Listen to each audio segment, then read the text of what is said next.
je m'appelle Nathalie Gendron. Je suis le pasteur de l'Église Lumière des Nations qui est à Lingolsheim, donc en Alsace, en France. Aujourd'hui, on est dimanche et nous nous sommes retrouvés pour parler comment Dieu veut rejoindre les gens, il veut faire du bien, mais pas seulement à l'âme, mais à l'esprit, l'âme et le corps. Il nous apprend à aimer. Il nous demande d'aimer comme lui, il a aimé. Pendant qu'il était sur la terre, qu'est-ce qu'il faisait? Il guérissait les malades. Il redonnait la dignité aux gens. Il les libérait. Il libérait les gens qui étaient tourmentés. Voilà ce que Jésus a fait et il nous demande de faire la même chose. Et je voudrais vous inviter pour la semaine prochaine parce que le message est un message de la Saint-Valentin et qui s'intitule « Je t'aime d'un amour éternel ».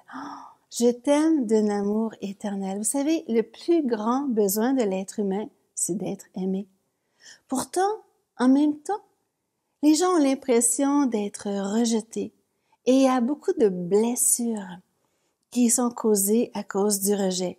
Et ces blessures, bien finalement, qu'est-ce qui se passe avec ça? Ça crée un manque de confiance en soi. Ça crée toutes sortes de peurs et même des addictions. Vous savez, les grandes blessures sont causées à cause de ce rejet.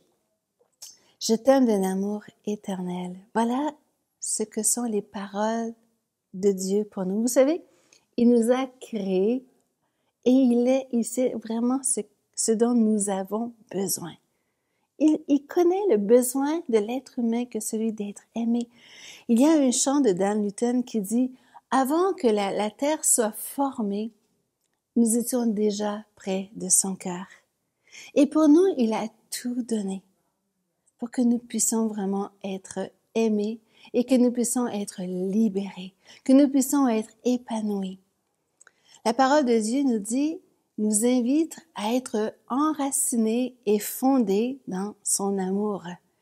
Il explique que lorsque nous allons vraiment découvrir cet amour, plutôt goûter à cet amour qui est au-delà de même de la connaissance, de notre capacité de comprendre, cet amour va tout simplement nous remplir d'une plénitude et nous allons pouvoir vivre une vie qui a un sens. Nous allons vivre une vie qui n'est pas futile. Nous allons comprendre pourquoi nous sommes sur la terre. Et nous allons aussi découvrir les capacités qu'il y a en nous.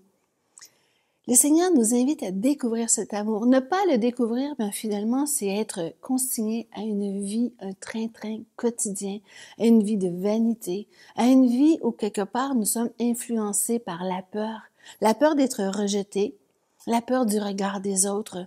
Une vie qui est tellement ordinaire, banale. Ce n'est pas ce que Dieu a pour nous.